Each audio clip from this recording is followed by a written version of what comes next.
Photos मैं आपको show करती हूँ। ये आप इसमें बॉडी लैंग्वेज देखिए उनके।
लेकिन मैं ये कॉम्प्रोमाइज कभी भी नहीं करूंगी, क्योंकि इससे हमारी छवि खराब हुई है, हमारा इंप्रेशन खराब हुआ है, मेरा परिवार आहत हुआ है, ना कि हमारी फैमिली को टीम।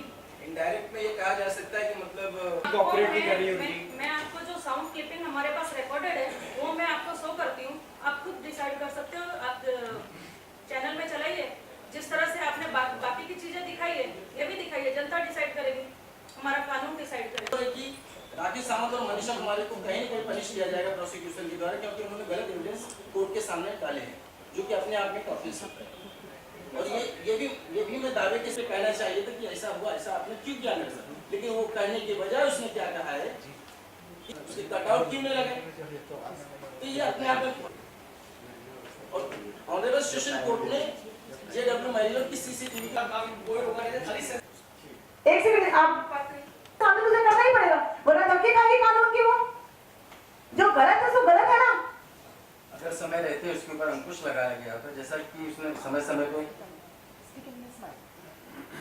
आप में से उसको निकाल दिया जाएगा। जब इसको 354 को निकाल दिया जाएगा तो जो वाकई में महिलाओं के साथ जो तकलीफ होती फिर उनकी सुनवाई 354 की तहत हो नहीं सकती, क्योंकि मिसयूज किया जा रहा है। मिसयूज के नाम पे फिर एक्सटॉर्शन वगैरह की भी बातें शुरू हो रही है। और ये पहला ही केस नहीं है राकेश सावंत का, इसके पहले भी मैंने काफी केस हैंडल किए हैं, तो जिसके तहत मुझे कहीं न कहीं दिखाई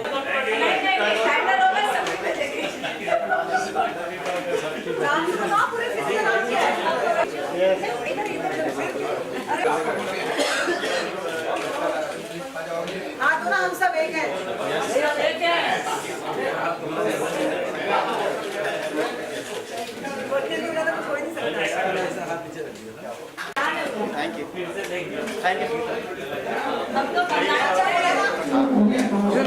क्या प्रोसेस हुआ? आप क्या बोल रहे हैं, मतलब समझा नहीं। मैं आपसे सवाल पूछूं। मानने का दावा ढका है उसके ऊपर। अभी अगर वो माफ़ी मांग लेती तो पैसे की जरूरत नहीं। श्योर हम पैसे की बात नहीं है, हम सच की बात करने जाए हैं।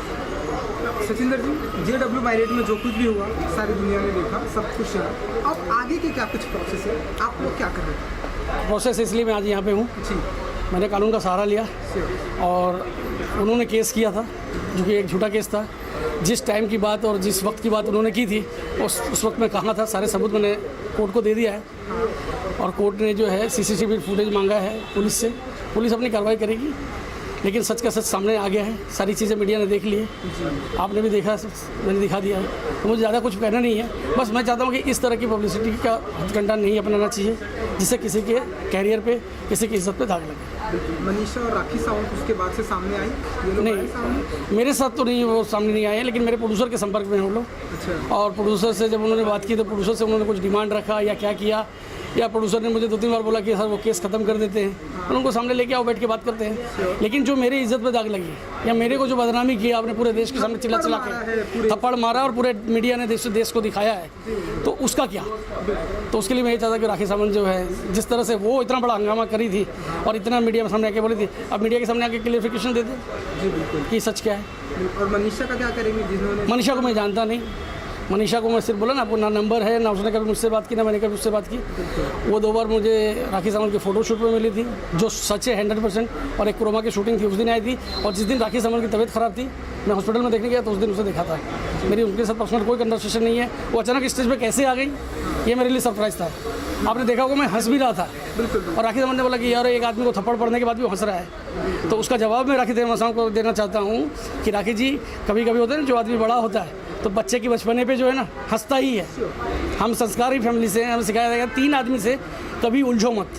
एक छोटा बच्चा अगर आपसे ज़िद कर रहा है, उसको हंस के टाल दो। किसी ने शराब पी रखी हो, उसे हंस के टाल दो।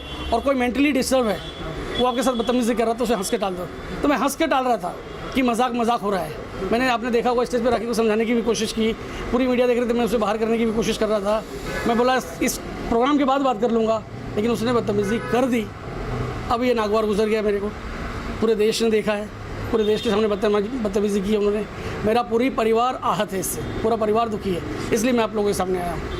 वरना मैं नहीं था। और एक अनाउंसमेंट आपने किया कि इसके ऊपर आप फिल्म भी बनाएंगे। हाँ, देखिए मैं रियल स्टोरी पे फिल्म लिखता फिल्म का हूँ। नाम क्या होगा? देखिए अभी टाइटल बता देने से क्या होता है आपको? नहीं, राखी का कोई मतलब ही नहीं है।